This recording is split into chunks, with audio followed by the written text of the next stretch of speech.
তোমার মৃত্যু আসার আগে আগে তোমার হায়াতের জিন্দেগিটাকে কাজে লাগাও।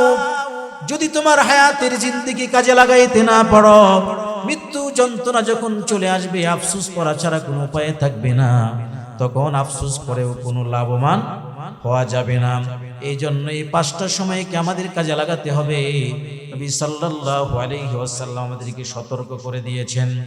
এই জন্য যারা যৌবনে পদার্পণ করেছি, যুবক যারা, অপর্দার অন্তরালের আম্মা জানেরা, যাদের শক্তি আছে, সামর্থ্য আছে, এখন ইচ্ছা করলেই আল্লাহর গোলামি করতে পারবো, ইবাদত করতে পারবো, কিন্তু এমন একটা সময় আসবে তখন আমি করতে পারবো না।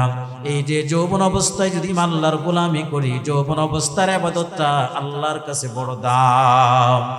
যৌবন সময়ের ইবাদত রব্বে কারীমের কাছে বড় মূল্যবান।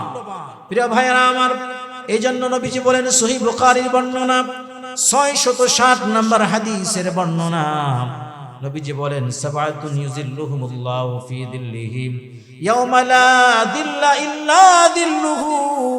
কিয়ামতের কঠিন ময়দানে যখন আল্লাহর আরশে আজিমের ছায়া ছাড়া কোনো ছায়া থাকবে না, যখন সূর্যটা মানুষের অর্ধ হাত উপরে চলে আসবে, সূর্যের উত্তাপের কারণে মানুষের মাথা ফেটে মগজগুলো নাকের ছিদ্র দিয়ে বাতের মারের মতন বের হওয়া শুরু করে দিবে, যখন মানুষেরা চিৎকার করতে থাকবে পানির পিপাসার কারণে, একটু ছায়ায় আশ্রয় নেওয়ার জন্য মানুষেরা বড় আফসোস করতে থাকবে, চিৎকার করতে থাকবে, সেই কঠিন সময়ে 7 শ্রেণীর লোকদেরকে আল্লাহ পাক রব্বুল আলামিন তার আরশে আজিমের ছায়ার নিচে স্থান করে দিবেন। সুবহানাল্লাহ। বলি কয় শ্রেণীর লোক? 7 শ্রেণী। জুড়ে বলেন, কয় শ্রেণী?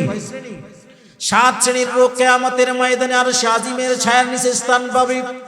1 নাম্বার হলো আল ইমামুল আদিল, ন্যায় পরায়ণ বাদশা, যারা মানুষের সাথে ইনসাফপূর্ণ আচরণ করে, মানুষের উপরে জুলুম করে না, নির্যাতন করে না, মানুষের উপরে দোষ চাপাইয়া দিয়া জেলখানার ভিতরে পড়ে না।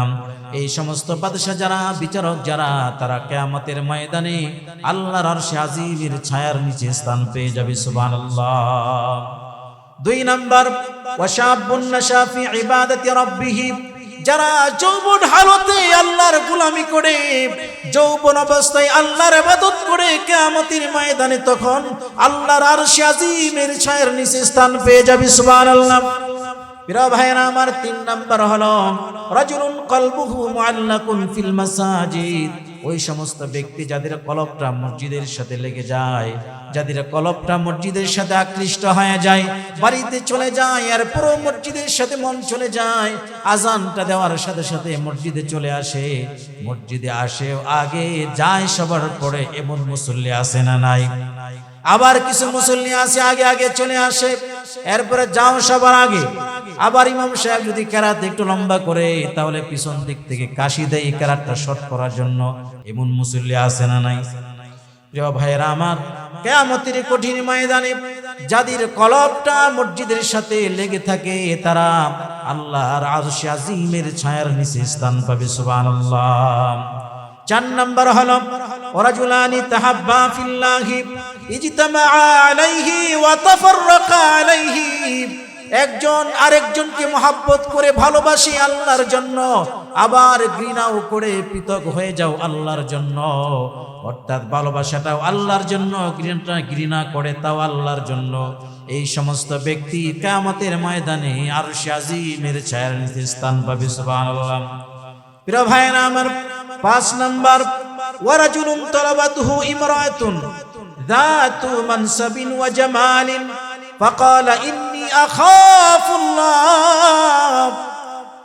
যেই সমস্ত পুরুষেরা যৌবনে পদার্পণ করেছে, একজন সম্ভ্রান্ত সুন্দরী সুরুষী নারী তাকে একান্ত তাকে আহ্বান করে ডাকে, আর ওই যুবক ডাক দিয়া বলে, ইন্নী আখাফুল্লাহ, আমি আল্লাহকে ভয় পাই, তোমার সাথে আমি গুনাহে লিপ্ত হতে পারবো না। যেই সমস্ত যুবকরা এই সুন্দরী নারী ডাকার পরেও, সম্ভ্রান্ত নারী ডাকার পরেও তারা ডাকে সাড়া দেয় না, ওই সমস্ত যুবকরা কিয়ামতের ময়দানে আল্লাহর আরশের ছায়ার নিচে স্থান পাবে। সুবহানাল্লাহ।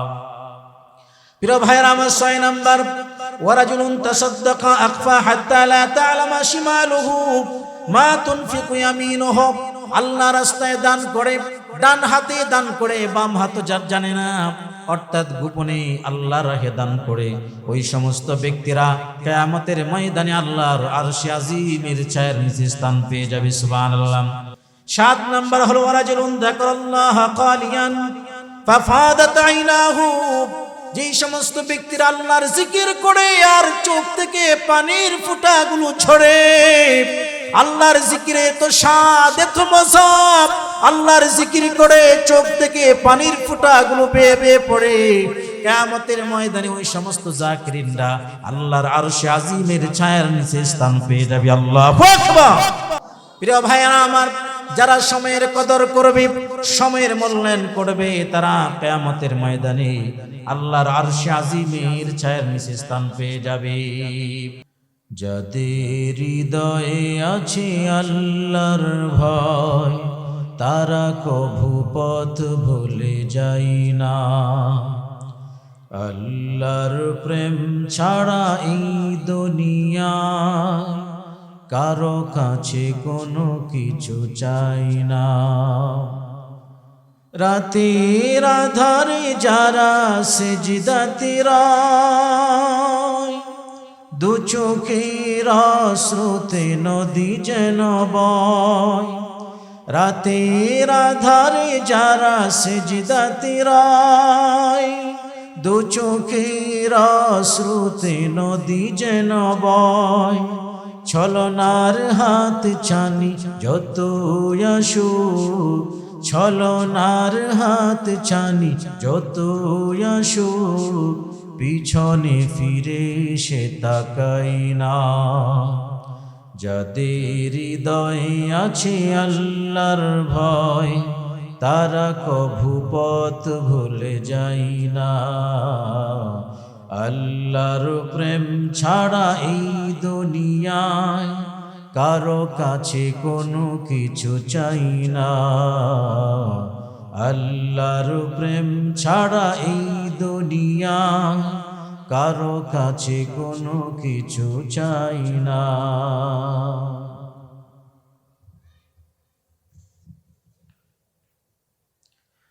রহিমদী মধ্যপাড়া বাইতুন্নুর জামে মসজিদের উন্নয়ন কল্পে আয়োজিত বার্ষিক ইসলামী মহাসম্মেলন আজ 12 ডিসেম্বর 2025।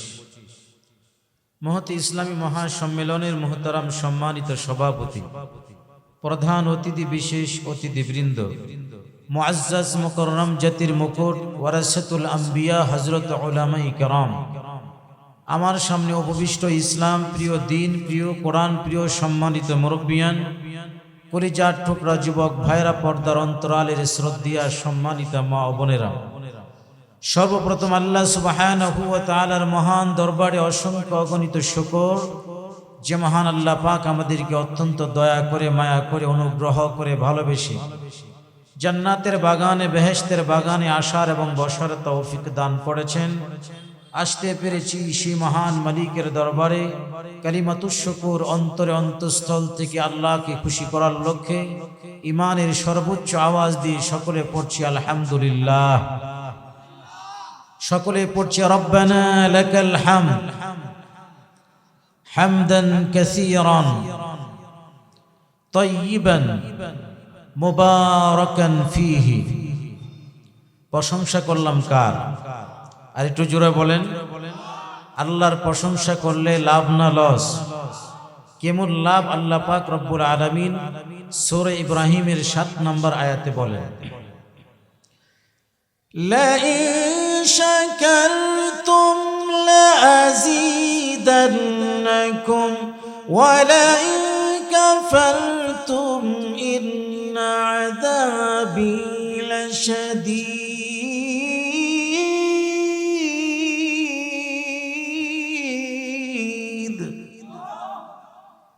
আল্লাহ রাব্বুল আলামিন বলেন, লা ইন শাকারতুম, তোমরা যদি আল্লাহর নিয়ামতের শুকর আদায় করো, লা আযীদান্নাকুম, অবশ্যই তোমাদের নিয়ামতকে আরো বৃদ্ধি করে দিব। জোরে বলি সুবহানাল্লাহ। ওয়া লা ইন কাফারতুম, আর যদি আল্লাহর নিয়ামতের অকৃতজ্ঞ হও, আল্লাহর নিয়ামতকে যদি ভুলে যাও, আল্লাহর নিয়ামতের কুফরি করো, অস্বীকার করো, আল্লাহ বলছেন ইন্না আযাবি লাশাদীদ, আমার আযাব বড় শক্ত। আল্লাহর আযাব কেমন শক্ত মাঝে মাঝে আল্লাহ ভূমিকম্পের মাধ্যমে বুঝিয়ে দেন, ঠিক কিনা বলেন? যত বাহাদুর আর ক্ষমতাধর পৃথিবীতে আসুক না কেন, আল্লাহ যখন ধরে পাকড়াও করে, আল্লাহর হাত থেকে বাঁচার কোনো উপায় নাই। কাতই সিজিল্লিল কুতুব, আপনার কিতাবের পৃষ্ঠারগুলো যেভাবে একটার পর একটা মিশে যায়, একাকার হয়ে যায়, আল্লাহ পাক রব্বুল আলামিন যখন হুকুম করেন, সাধারণ কয়েক সেকেন্ডের ভূমিকম্পের মাধ্যমে আল্লাহ পাক বড় বড় বিল্ডিং গুলোকে জমিনের সাথে ধাবিয়ে দেন। এমন শক্তিধর রব, জোরে বলেন তিনি কে? আর একটু জোরে বলেন। শুকর হবে সে আল্লাহর, আল্লাহ ছাড়া কারো শুকর হবে না। আমি আপনাদের সামনে পবিত্র কোরআনে কারীমের 114 খানা সূরা থেকে 103 নম্বর সূরা, কোরআনে কারীমের 30 নম্বর পারা 22 নম্বর পৃষ্ঠার সূরাতুল আসর থেকে তেলাওয়াত করেছি। অত্যন্ত ছোট্ট একটি সূরা, কিন্তু এই সূরার ভিতরে আল্লাহ পাক এমন একটা বিষয় এনেছেন, যদি কেউ এই সূরার উপর আমল করতে পারে, সে দুনিয়াও সফল, পরকালেও সফল।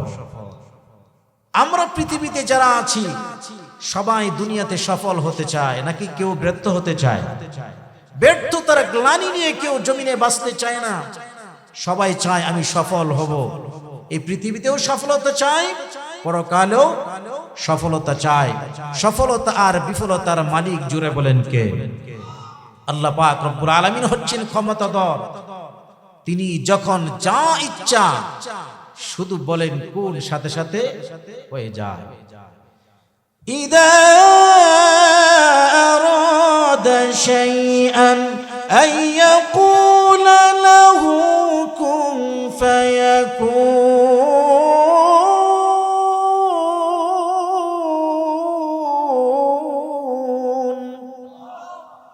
আল্লাহ পাক রব্বুল আলামিন যখন কোনো কিছুর ইচ্ছা করেন, কোনো কিছুর ইচ্ছা পোষণ করেন, সাথে সাথেই শুধু কোন বলেন, সাথে সাথে হয়ে যায়। সুতরাং আল্লাহর চাইতে ক্ষমতাধর পৃথিবীতে কেউ নাই। আল্লাহ পাক রব্বুল আলামিন সূরাতুল আসরের শুরুতে আমাদেরকে বলেন ওয়াল আসর। এখানে আল্লাহ পাক কসম খেয়েছেন। শুরুতে যে ওয়াওটা রয়েছে, ওয়াওটাকে ওয়ায়ে কসমিয়া বলে। আল্লাহ পাক রব্বুল আলামিন কোনো কিছু বলার জন্য কসমের প্রয়োজন হয় না, কারণ আল্লাহ যা বলেন আল্লাহর কথাগুলো চিরন্তন সত্য। কিন্তু আল্লাহ পাক এরপরও কসম খেয়েছেন। কসম খেয়ে আল্লাহ পাক রব্বুল আলামিন বলেন ওয়াল আসর, সময়ের কসম। জুড়ে বলেন কিসের কসম? সময়ের কসম। আল্লাহ পাক রব্বুল আলামিন বলেন দুনিয়াতে যদি তুমি সফলতা অর্জন করতে চাও, তোমাকে সময়ের কদর করতে হবে। সময়টাকে যদি তুমি কাজে লাগাও, তাহলে ব্যর্থতার গ্লানি নিয়ে তোমাকে কবরে যেতে হবে। প্রিয় ভাইয়েরা আমার, সময়ের বড় দাম। সময়টাকে যদি মূল্যায়ন করতে পারি, জীবনে অনেক কিছুই হতে পারব। আমাদের জীবনের সব কিছু সময়ের সাথে সম্পৃক্ত। আমরা পৃথিবীতে ছিলাম না, আমরা ছিলাম আলমে আরওয়াহ, রূহের জগতে। ওই রূহের জগৎটা একটা সময়। আল্লাহ পাক রব্বুল আলামিন রূহের জগৎ থেকে আমাদেরকে আমাদের মাতৃগর্ভে আনলেন। মাতৃগর্ভে নির্দিষ্ট একটা সময় আমাদেরকে অতিক্রান্ত করতে হয়েছে। আবার মাতৃগর্ভে আমরা 8 মাস 9 মাস 9 মাস 10 মাসের বেশি আমরা থাকতে পারি নাই। আবার দুনিয়ার জমিনে চলে আসতে হয়েছে। এই দুনিয়াতে আমরা বেশি দিন থাকবো না, চলে যেতে হবে কবরে। আবার কবরের জগতেও চিরকাল থাকবো না, আমাদেরকে একটা ময়দানে উঠতে হবে, ময়দানে মাহশারে। অর্থাৎ আমাদের প্রতিটা সেক্টর সময়ের সাথে সম্পৃক্ত। সময়ের কদর যদি না করতে পারি, জীবনে আমি কিছুই হতে পারবো না। এজন্য নাসাই শরীফের 11832 নম্বর হাদিসের বর্ণনা, আল্লাহর নবী সাল্লাল্লাহু আলাইহি সাল্লাম বলেন ইগতানিম খামসান ক্বাবলা খামসিন। 5টা সময় আসার আগে আগে তোমরা 5টা সময়ের মূল্যায়ন করো। 1 নাম্বার শাবাবাকা ক্বাবলা হারামিক, তোমার বার্ধক্য আসার আগে আগে তুমি তোমার যৌবনের সময়টাকে কাজে লাগাও। আজকে তোমার যৌবন আছে, তোমার শক্তি আছে, সামর্থ্য আছে, ইচ্ছা করলে তুমি সবকিছু করতে পারো, কিন্তু এমন একটা সময় আসবে মন চাইবে মসজিদে গিয়ে নামাজ পড়তে, বার্ধক্যে উপনীত হয়েছ, গড়ের কোঠোয় বসে আছো, মসজিদে যাওয়ার মতন কোনো শক্তি তোমার নাই। হজ করার বড় মন চাই, যেই সময় আমার শক্তি ছিল তখন আমি হজ্জে বাইতুল্লাহ করতে যাই নাই, এখন আমি বার্ধক্যে উপনীত হয়েছি, হুইল চেয়ার ছাড়া আমি চলতে পারি না, মন চাইলেও আমি হজ্জে বাইতুল্লাহ করার মতো ইরাদা করতে পারি না, কারণ আমার শক্তি নাই, সামর্থ্য নাই। এই জন্য নবী বলেন, তোমাদের বার্ধক্য আসার আগে আগে তোমাদের যৌবনটাকে কাজে লাগাও।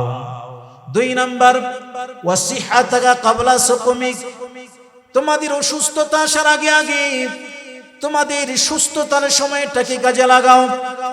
যখন তুমি অসুস্থ হয়ে বিছানায় কাতরাইবে, মন চাইবে ওয়াজ মাহফিলে বয়ান শুনতে পারবে না, কারণ এখন তোমার শক্তি নাই। সুস্থতার মালিক জুড়ে বলেন কে?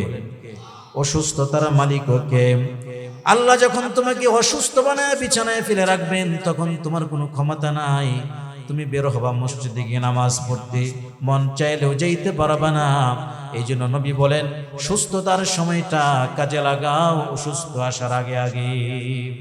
3 নাম্বার, ওয়াগিনাকা ক্বাবলা ফাকরিক, তোমার আজকে টাকা আছে, পয়সা আছে, অর্থ আছে, সামর্থ্য আছে, তুমি আল্লাহ রাস্তায় দান করো না, সময় এমন আসবে তুমি দেউলিয়া হয়ে যাইবে, মসজিদে কালেকশন হবে, মাদ্রাসায় কালেকশন হবে, তোমার মন চাইবে যে আমি আজকে যদি সামর্থ্যবান হতাম 5,000, 10,000, 50,000, 1 লাখ টাকা আমি দান করতাম, কিন্তু আজকে তোমার শক্তি নাই, তোমার হাতে টাকা নাই, অর্থ নাই। এক সময় তুমি ছিলা কোটিপতি, কোটিপতি থেকে মিসকিন বানানোর একমাত্র ক্ষমতাধর একটা শক্তি, তার নাম কি? আর একটু জোরে বলেন। এই জন্য তোমার দারিদ্রতা আসার আগে আগে ধনাঢ্যতার জীবনটাকে কাজে লাগাও। 4 নাম্বার হলো ওয়াফারাগাকা ক্বাবলা শুগুলিক, তোমার ব্যস্ততা আসার আগে আগে অবসর সময়টাকে তুমি কাজে লাগাও। আজকে তুমি অবসর, তুমি সময় পেয়েছো, আল্লাহর ইবাদতের মধ্যে লেগে যাও, তাহাজ্জুদের নামাজ পড়ো, কোরআন তেলাওয়াত করো। আর যখন এমন একটা সময় আসবে তুমি ব্যস্ত হয়ে যাইবা, তখন মন চাইলেও ইবাদত করতে মন চাইলেও করতে পারো না, তোমার হাতে অনেক কাজ, তোমার হাতে অনেক দায়িত্ব, সুতরাং এই দায়িত্ব পালনার্থে তুমি তখন আল্লাহর ইবাদত, আল্লাহর গোলামি তুমি করতে পারবে না। সুতরাং তোমার ব্যস্ততা আসার আগে আগে তোমার অবসর সময়টাকে কাজে লাগাও। এরপর নবীজি বলেন 5 নাম্বার, ওয়া হায়াতাকা ক্বাবলা মাউতিক, তোমার মৃত্যু আসার আগে আগে তোমার হায়াতের জিন্দেগিটাকে কাজে লাগাও। যদি তোমার হায়াতের জিন্দেগি কাজে লাগাইতে না পারো, মৃত্যু যন্ত্রণা যখন চলে আসবে, আফসোস করা ছাড়া কোনো উপায় থাকবে না, তখন আফসোস করেও কোনো লাভবান হওয়া যাবে না। এই জন্য এই 5টা সময়কে আমাদের কাজে লাগাতে হবে। নবী সাল্লাল্লাহু আলাইহি ওয়াসাল্লাম আমাদেরকে সতর্ক করে দিয়েছেন। এই জন্য যারা যৌবনে পদার্পণ করেছি, যুবক যারা, অপর্দার অন্তরালের আম্মা জানেরা, যাদের শক্তি আছে, সামর্থ্য আছে, এখন ইচ্ছা করলেই আল্লাহর গোলামি করতে পারবো, ইবাদত করতে পারবো, কিন্তু এমন একটা সময় আসবে তখন আমি করতে পারবো না। এই যে যৌবন অবস্থায় যদি আল্লাহর গোলামি করি, যৌবন অবস্থার ইবাদতটা আল্লাহর কাছে বড় দাম। যৌবন সময়ের ইবাদত রব্বে কারীমের কাছে বড় মূল্যবান। প্রিয় ভাইরা আমার, এই জন্য নবীজি বলেন, সহিহ বুখারীর বর্ণনা 660 নম্বর হাদিসের বর্ণনা, নবীজি বলেন, সাবাতুন ইউজিল্লুহুমুল্লাহু ফি দিল্লিহি ইয়াওমা লা দিল্লা ইল্লা দিল্লুহু, কিয়ামতের কঠিন ময়দানে যখন আল্লাহর আরশে আজিমের ছায়া ছাড়া কোনো ছায়া থাকবে না, যখন সূর্যটা মানুষের অর্ধ হাত উপরে চলে আসবে, সূর্যের উত্তাপের কারণে মানুষের মাথা ফেটে মগজগুলো নাকের ছিদ্র দিয়ে বাতের মারের মতন বের হওয়া শুরু করে দিবে, যখন মানুষেরা চিৎকার করতে থাকবে পানির পিপাসার কারণে, একটু ছায়ায় আশ্রয় নেওয়ার জন্য মানুষেরা বড় আফসোস করতে থাকবে, চিৎকার করতে থাকবে, সেই কঠিন সময়ে 7 শ্রেণীর লোকদেরকে আল্লাহ পাক রব্বুল আলামিন তার আরশে আজিমের ছায়ার নিচে স্থান করে দিবেন। সুবহানাল্লাহ। বলি কয় শ্রেণীর লোক? 7 শ্রেণী। জুড়ে বলেন কয় শ্রেণী? 7 শ্রেণীর লোক কিয়ামতের ময়দানে আরশে আজিমের ছায়ার নিচে স্থান পাবে। 1 নাম্বার হলো আল ইমামুল আদিল, নেই পরায়ণ বাদশা যারা, যারা মানুষের সাথে ইনসাফপূর্ণ আচরণ করে, মানুষের উপরে জুলুম করে না, নির্যাতন করে না, মানুষের উপরে দোষ চাপাইয়া দিয়া জেলখানার ভিতরে পড়ে না, এই সমস্ত বাদশা যারা, বিচারক যারা, তারা কিয়ামতের ময়দানে আল্লাহর আরশে আজিমের ছায়ার নিচে স্থান পেয়ে যাবে। সুবহানাল্লাহ। 2 নাম্বার, ওয়াশাবুন নাশা ফি ইবাদাতি রাব্বিহ, যারা যৌবন হালতে আল্লাহর গোলামি করে, যৌবন অবস্থায় আল্লাহর ইবাদত করে, কিয়ামতের ময়দানে তখন আল্লাহর আরশে আজিমের ছায়ার নিচে স্থান পেয়ে যাবে। সুবহানাল্লাহ। প্রিয় ভাইরা আমার, 3 নাম্বার হলো রাজুলুন কলবুহু মুআল্লাকুন ফিল মাসাজিদ, ওই সমস্ত ব্যক্তি যাদের কলবটা মসজিদের সাথে লেগে যায়, যাদের কলবটা মসজিদের সাথে আকৃষ্ট হয়ে যায়, বাড়িতে চলে যায় আর পুরো মসজিদের সাথে মন চলে যায়, আজানটা দেওয়ার সাথে সাথে মসজিদে চলে আসে, মসজিদে আসে আগে যায় সবার পরে, এমন মুসল্লি আছে না নাই? আবার কিছু মুসল্লি আছে আগে আগে চলে আসে, এরপরে যাও সবার আগে। আবার ইমাম সাহেব যদি কেরাত একটু লম্বা করে, তাহলে পিছন দিক থেকে কাশি দেয় কেরাতটা শর্ট করার জন্য, এমন মুসল্লি আছে না নাই? প্রিয় ভাইয়েরা আমার, কিয়ামতের কঠিন ময়দানে যাদের কলবটা মসজিদের সাথে লেগে থাকে, তারা আল্লাহর আরশে আজিমের ছায়ার নিচে স্থান পাবে। সুবহানাল্লাহ। 4 নাম্বার হলো ওয়ারাজুলানি তাহাব্বা ফিল্লাহি ইজতামা আলাইহি ওয়া তাফাররাকা আলাইহি, একজন আরেকজনকে মহব্বত করে ভালোবাসি আল্লাহর জন্য, আবার ঘৃণাও করে পৃথক হয়ে যাও আল্লাহর জন্য, অর্থাৎ ভালোবাসাটাও আল্লাহর জন্য, ঘৃণা করে তাও আল্লাহর জন্য, এই সমস্ত ব্যক্তি কিয়ামতের ময়দানে আরশে আজিমের ছায়ার নিচে স্থান পাবে। সুবহানাল্লাহ। প্রিয় ভাইরা আমার, 5 নাম্বার ওয়ারাজুলুন তালাবাতুহু ইমরাতুন যাতু মানসাবিন ওয়া জামালিন ফাকালা ইন্নী আখাফুল্লাহ, যেই সমস্ত পুরুষেরা যৌবনে পদার্পণ করেছে, একজন সম্ভ্রান্ত সুন্দরী সুরুষী নারী তাকে একান্ত তাকে আহ্বান করে ডাকে, আর ওই যুবক ডাক দিয়া বলে ইন্নী আখাফুল্লাহ, আমি আল্লাহকে ভয় পাই, তোমার সাথে আমি গুনাহে লিপ্ত হতে পারবো না। যেই সমস্ত যুবকরা এই সুন্দরী নারী ডাকার পরেও, সম্ভ্রান্ত নারী ডাকার পরেও তারা ডাকে সাড়া দেয় না, ওই সমস্ত যুবকরা কিয়ামতের ময়দানে আল্লাহর আরশের ছায়ার নিচে স্থান পাবে। সুবহানাল্লাহ। প্রিয় ভাইরা আমার, 6 নাম্বার ওয়ারাজুলুন তাসাদদাকা আখফা হাত্তা লা তা'লামা শিমালুহু মা তুনফিকু ইয়ামিনুহু, আল্লাহ রাস্তায় দান করে, ডান হাতে দান করে, বাম হাত জানে না, অর্থাৎ গোপনে আল্লাহর রাহে দান করে, ওই সমস্ত ব্যক্তিরা কিয়ামতের ময়দানে আল্লাহর আরশে আজিমের ছায়ার নিচে স্থান পেয়ে যাবে। সুবহানাল্লাহ। 7 নাম্বার হলো ওয়ারাজুলুন যাকারাল্লাহ কালিয়ান ফাফাদাত আইনাহু, যেই সমস্ত ব্যক্তিরা আল্লাহর জিকির করে আর চোখ থেকে পানির ফোঁটাগুলো ঝরে, আল্লাহর জিকিরে তো স্বাদ, এত মজা, আল্লাহর জিকির করে চোখ থেকে পানির ফোঁটাগুলো বেয়ে বেয়ে পড়ে, কিয়ামতের ময়দানে ওই সমস্ত জাকিরিনরা আল্লাহর আরশে আজিমের ছায়ার নিচে স্থান পেয়ে যাবে। আল্লাহু আকবার। প্রিয় ভাইরা আমার, যারা সময়ের কদর করবে, সময়ের মূল্যায়ন করবে, তারা কিয়ামতের ময়দানে আল্লাহর আরশে আজিমের ছায়ার নিচে স্থান পেয়ে যাবে। এই জন্য সূরাতুল আসরের শুরুতেই আল্লাহ পাক রব্বুল আলামিন সময়ের কসমকে বলেছেন সময়টাকে কাজে লাগানোর জন্য। এবার 2 নম্বর আয়াত আল্লাহ পাক রব্বুল আলামিন বলেন ইন্নাল ইনসানা লাফি খুসর, আল্লাহ বলছেন নিশ্চয়ই প্রতিটা মানুষ ক্ষতিগ্রস্তের মধ্যে নিমজ্জিত। পৃথিবীতে আমরা যেখানে যে অবস্থায় আমরা থাকি না কেন, কেউ ক্ষতি থেকে মুক্ত নয়, কোনো না কোনো দিক থেকে আমরা ক্ষতির মধ্যে নিমজ্জিত। আল্লাহ বলছেন পৃথিবীর সকল মানুষ ক্ষতির মধ্যে নিমজ্জিত। আল্লাহর কথা সত্য না মিথ্যা? আর একটু জোরে বলেন। নাকি আপনারা সবাই সুখে শান্তিতে আছেন? কি বলেন? দুনিয়ার ঝামেলা, ক্ষতি, ফিতনা, ফাসাদ আছে না নাই? কম না বেশি? প্রিয় ভাইয়েরা আমার, আল্লাহ পাক রব্বুল আলামিন বলেন নিশ্চয়ই মানুষেরা ক্ষতিগ্রস্তের মধ্যে নিমজ্জিত। মানুষেরা কেন ক্ষতিগ্রস্তের মধ্যে নিমজ্জিত? আল্লাহ পাক রব্বুল আলামিন সূরাতুর রুমের 7 নম্বর আয়াতে বলে দিয়েছেন يعلمون ظاهرا من الحياة الدنيا وهم عن الآخرة هم غافلون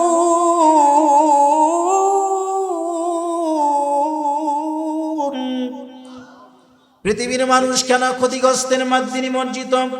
আল্লাহ পাক রব্বুল আলামিন বলেন, কারণ তারা পার্থিব দুনিয়ার সব কিছুই তারা শিখে অর্জন করে, আর পরকাল সম্পর্কে তারা একেবারেই বেখবর উদাসীন। দুনিয়ার সব জ্ঞান অর্জন করে, দুনিয়ার সব পাণ্ডিত্য অর্জন করে, কিন্তু পরকাল সম্পর্কে একেবারেই উদাসীন। এই সমস্ত ব্যক্তিরা ক্ষতিগ্রস্তের মধ্যে নিমজ্জিত। আল্লাহ পাক রব্বুল আলামিন এবার ৩ নম্বর আয়াতে বলেন, ইল্লাল্লাযীনা আমানু ওয়া আমিলুস সালিহাত। আল্লাহ পাক রব্বুল আলামিন বলেন, আগের আয়াতে বলছেন পৃথিবীর সব মানুষ ক্ষতিগ্রস্তের মধ্যে নিমজ্জিত। এবার আল্লাহ পাক রব্বুল আলামিন পড়ে বলতেছেন ৪ শ্রেণীর লোক ব্যতীত। ৪ শ্রেণীর লোক ক্ষতিগ্রস্তের মধ্যে নিমজ্জিত নয়। তাদের ভিতর ১ নাম্বার হলো, আল্লাহ পাক রব্বুল আলামিন বলছেন ইল্লাল্লাযীনা আমানু। ১ নাম্বার হলো যারা ঈমানদার। জুড়ে বলেন ১ নম্বর কারা? পৃথিবীর সকল মানুষ ক্ষতিগ্রস্তের মধ্যে নিমজ্জিত হলো, যারা ঈমানদার তারা ক্ষতিগ্রস্তের মধ্যে নিমজ্জিত নয়। কারণ যারা ঈমানদার তারা একমাত্র ভয় করে কাকে? আর একটু জুড়ে বলেন। এবার ঈমানদার কারা? আল্লাহ পাক রব্বুল আলামিন ঈমানদারদের পরিচয় দিচ্ছেন সূরাতুল আনফালের ২ এবং ৩ নম্বর আয়াতে আল্লাহ পাক মুমিনদের পরিচয় দিলেন ৫টা। জুড়ে বলেন কয়টা? মুমিন কারা? যারা ক্ষতিগ্রস্তের মধ্যে নিমজ্জিত হবে না। ৫টা পরিচয় আল্লাহ পাক রব্বুল আলামিন সূরাতুল আনফালে দিলেন। ১ নম্বর পরিচয়, ইন্নামাল মুমিনুনাল্লাযীনা ইযা যুকিরাল্লাহু ওয়াজিলাত কুলুবুহুম। ১ নম্বর পরিচয় হলো, যখন তাদের সামনে আল্লাহর কথা আলোচনা করা হয় তখন আল্লাহর ভয়ে তাদের অন্তর প্রকম্পিত হয়ে যায়। তাহলে মুমিনদের ১ নম্বর পরিচয় হলো, মুমিনরা ভয় করবে কাকে? একটু জোরে বলেন। মুমিনরা একমাত্র আল্লাহ পাক রব্বুল আলামিনকে ভয় করবে। আল্লাহ ছাড়া পৃথিবীর কোনো শক্তি, পৃথিবীর কোনো রক্ত চক্ষুকে মুমিনরা ভয় করবে না। মুমিনরা আল্লাহকে ভয় করবে, আল্লাহ ছাড়া কারো ভরসা মুমিনরা করবে না। ২ নম্বর আল্লাহ পাক রব্বুল আলামিন বলেন, ওয়া ইযা তুলিয়াত আলাইহিম আয়াতুহু যাদাতুহুম ঈমানা। মুমিনদের ২ নম্বর পরিচয় হলো, মুমিন যারা তাদের সামনে যখন কোরআনে কারীম তেলাওয়াত করা হয় তখন তাদের ঈমান বেড়ে যায়। ঈমান বাড়িয়ে দেন কে? কোরআনে কারীম তেলাওয়াত করে তারা হলো মুমিন। মুমিনদের ৩ নম্বর পরিচয় আল্লাহ পাক রব্বুল আলামিন দেন, ওয়া আলা রাব্বিহিম ইয়াতাওয়াক্কালুন।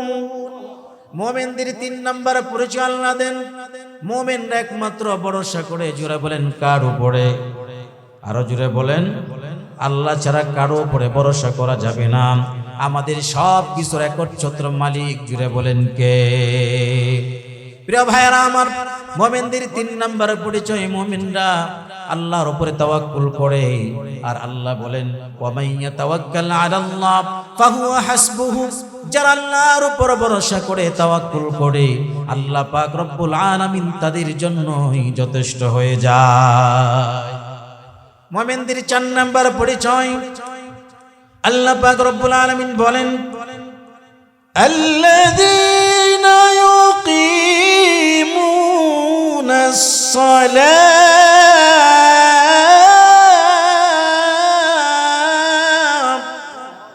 মুমিনদের ৪ নম্বর পরিচয়, মুমিনরা নামাজ কায়েম করবে, নিজেও নামাজ পড়বে, পরিবার পরিজন আত্মীয় স্বজনদেরকে নামাজের দাওয়াত দিবে, নিজেও নামাজ পড়বে, মানুষদেরকে নামাজের দাওয়াত প্রদান করবে। তাদের নাম হলো মুমিন। মুমিনদের ৫ নম্বর পরিচয় সম্পর্কে সূরাতুল আনফালে আল্লাহ পাক রব্বুল আলামিন বলেন, ওয়া মিম্মা রাযাকনাহুম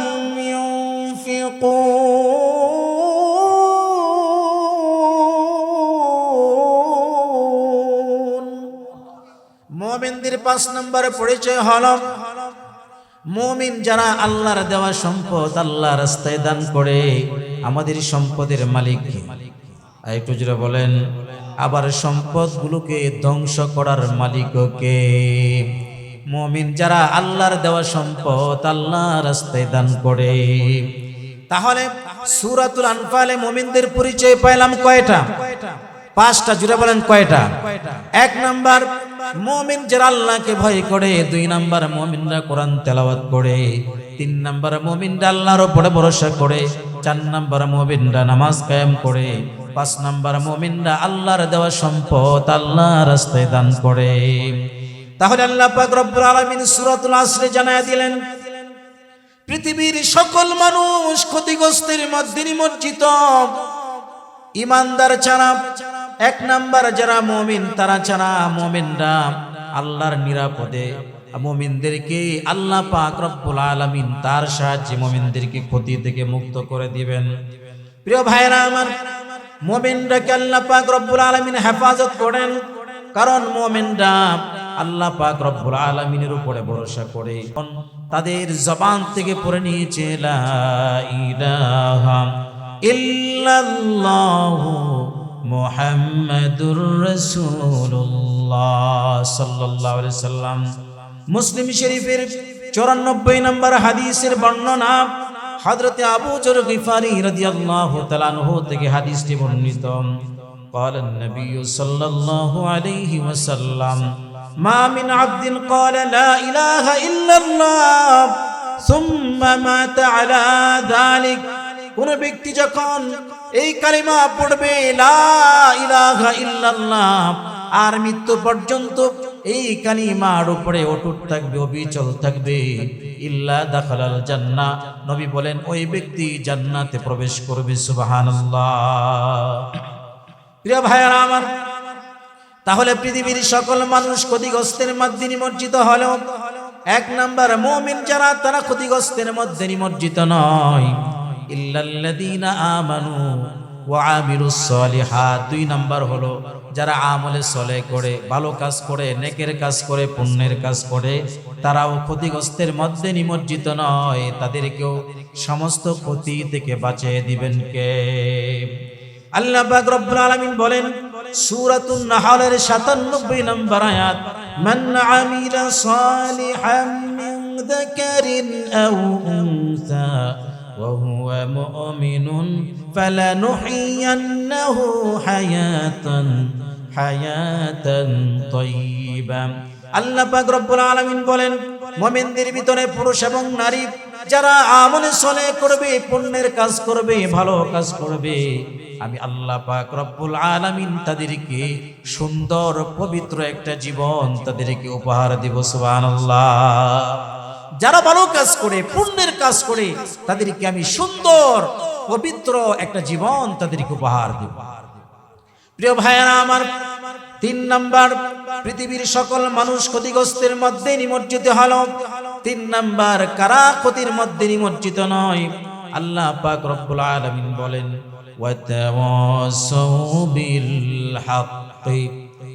যারা মানুষদেরকে সৎ পথে আদেশ প্রদান করে, সৎ পথে উপদেশ দান করে, যারা মানুষদেরকে আল্লাহর পথে আহ্বান করে, যারা দ্বীনের পথে মানুষদেরকে ডাকে। পৃথিবীর সকল মানুষ ক্ষতিগ্রস্তের মধ্যে নিমজ্জিত হলো, তারা ক্ষতির মধ্যে নিমজ্জিত নয়, কারণ তারা একমাত্র আল্লাহ পাক রব্বুল আলামিনের দিকে মানুষদেরকে আহ্বান করে। সূরাতুল আল ইমরানের 110 নম্বর আয়াতে আল্লাহ পাক রব্বুল আলামিন আমাদেরকে জানায়া দেন কুনতুম খায়রা উম্মাতিন উখরিজাত লিন-নাসি তা'মুরুনা বিল মা'রুফি ওয়া তানহাউনা 'আনিল মুনকার। আল্লাহ পাক রব্বুল আলামিন বলেন তোমাদেরকে শ্রেষ্ঠ উম্মত বানানো হয়েছে। কেন? উখরিজাত লিন-নাস, তোমাদেরকে মানুষের জন্য বের করা হয়েছে। তোমরা মানুষদেরকে সৎ পথের আদেশ করবে, অসৎ পথ থেকে বারণ করবে। এই 2টা কারণে তোমাদের সম্মান আল্লাহ এই পৃথিবীতে বৃদ্ধি করে দিয়েছেন। সুতরাং যারা মানুষদেরকে সৎ পথে আহ্বান করে তারা ক্ষতিগ্রস্তের মধ্যে নিমজ্জিত হবে না, আল্লাহ তাদেরকে নিরাপত্তার চাদরে আবৃত করে নেবেন। মুসলিম শরীফের বর্ণনা 4978 নম্বর হাদিসের বর্ণনা হযরত আবু সাঈদ খুদরি রাদিয়াল্লাহু তাআলা আনহু থেকে হাদিসটি বর্ণিত قال النبي صلى الله عليه وسلم من راى منكم منكرا فليغيره بيده।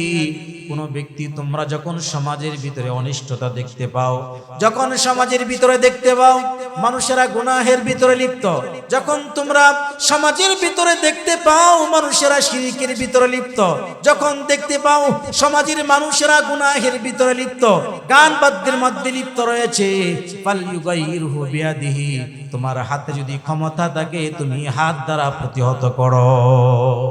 কে বলেছেন? আপনার আমার নবীজিরা বলেন। কে বলেছেন?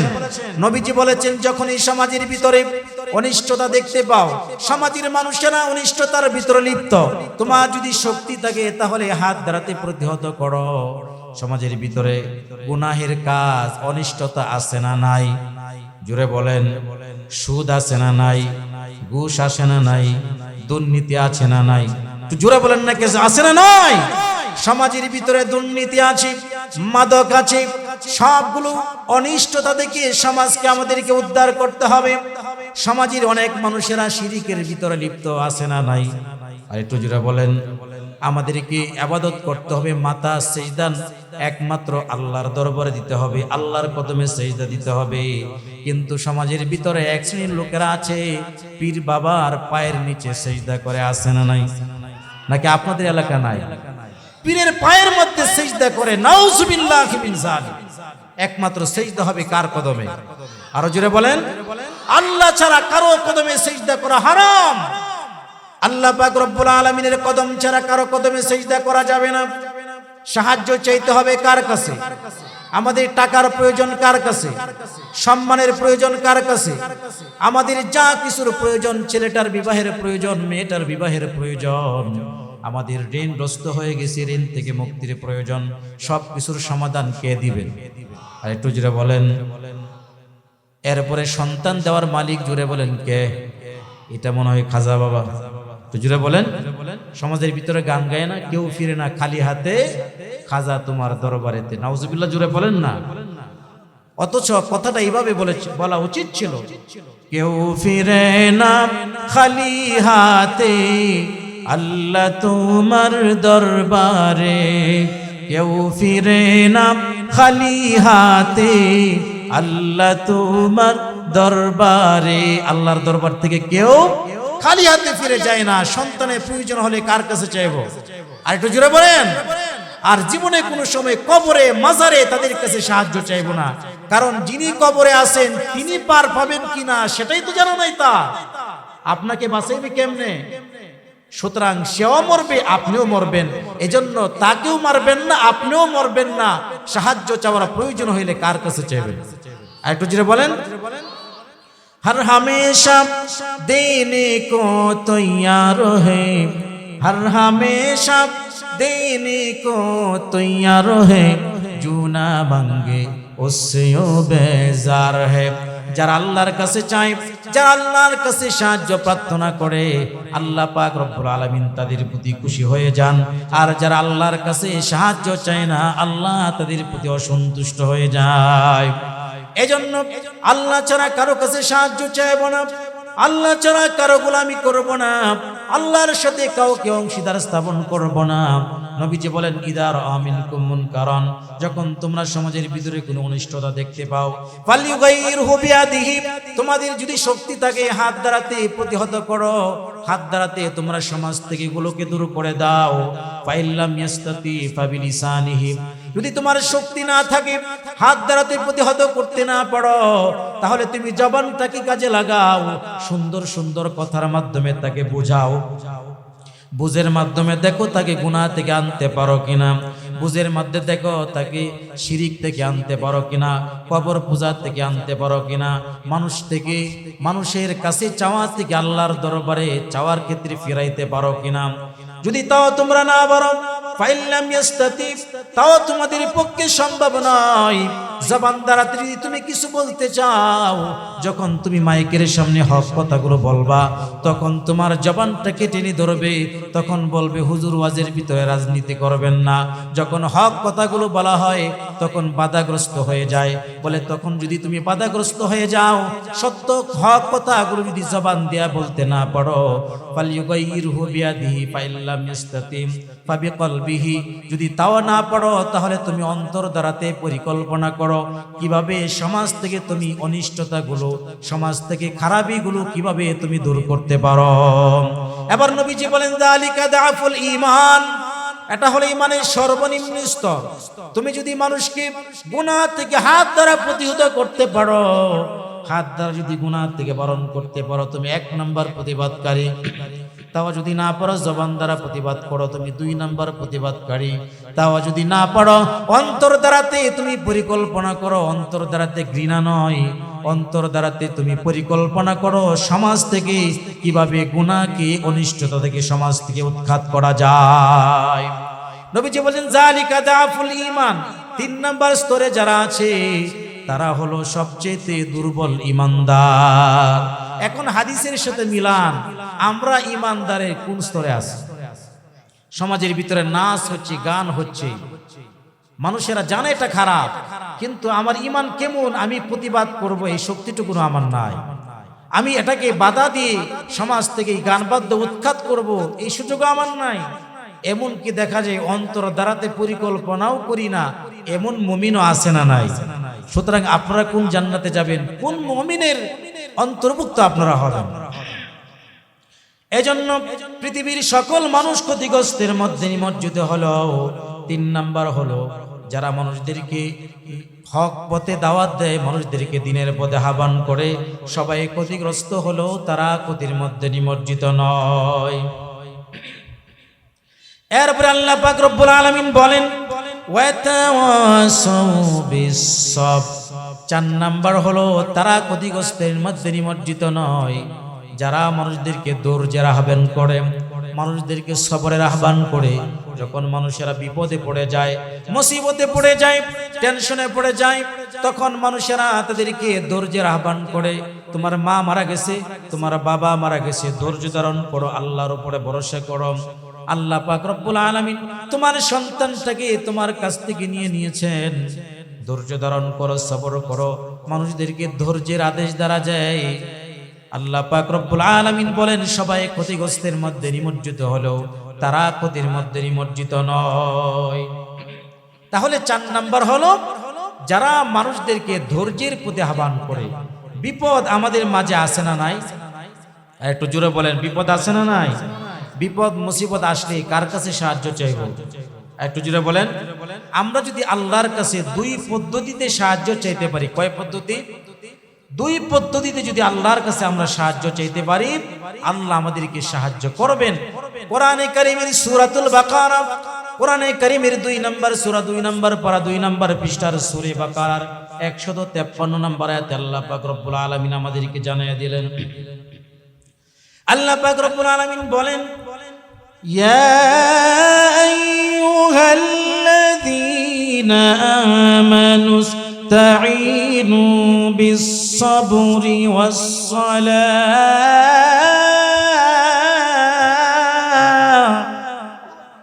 আল্লাহ পাক রব্বুল আলামিন বলেন যারা 2টা পদ্ধতিতে আল্লাহর কাছে সাহায্য চায়। কয় পদ্ধতি? 2 পদ্ধতিতে যারা আল্লাহর কাছে সাহায্য চায়। 1 নাম্বার পদ্ধতি হলো আল্লাহ পাক নিজে আমাদেরকে শেখাচ্ছেন। আল্লাহ পাক বলছেন ইস্তাঈনু বিস-সাবরি ওয়াস-সালাহ। 1 নাম্বার হলো সবর, 2 নাম্বার হলো সালাত। 1 নাম্বার হলো ধৈর্য, 2 নাম্বার হলো নামাজ। যারা ধৈর্য এবং নামাজের মাধ্যমে আল্লাহর কাছে সাহায্য চায়, আল্লাহ পাক রব্বুল আলামিন তাদেরকে সাহায্য করেন। সুবহানাল্লাহ। প্রিয় ভাইরা আমার, তাহলে যারা ধৈর্য ধারণ করে আল্লাহ পাক রব্বুল আলামিন তাদেরকে সাহায্য করেন। 4 নাম্বার হলো যারা পৃথিবীর সকল মানুষও যদি ক্ষতিগ্রস্তের মধ্যে নিমজ্জিত হয়, যারা মানুষদেরকে সবরের দাওয়াত দেয়, সবরের আহ্বান করে, তারা ক্ষতিগ্রস্তের মধ্যে নিমজ্জিত নয়, বরং যারা ধৈর্য ধারণ করে আল্লাহ পাক রব্বুল আলামিন তাদেরকে পুরস্কার ঘোষণা করছেন। যারা ধৈর্য ধারণ করে আল্লাহ পাক নিজে তাদের পুরস্কার ঘোষণা করছেন। যারা বিপদে, মুসিবতে, টেনশন, পেরেশানিতে একমাত্র আল্লাহর উপরে তাওয়াক্কুল করে, সবর করে, ধৈর্য ধারণ করে আল্লাহ পাক তাদের পুরস্কার কোরআনে কারিমে ঘোষণা করছেন। ইন্নামা ইউওয়াফাস সাবিরুনা আজরাহুম বিগাইরি হিসাব।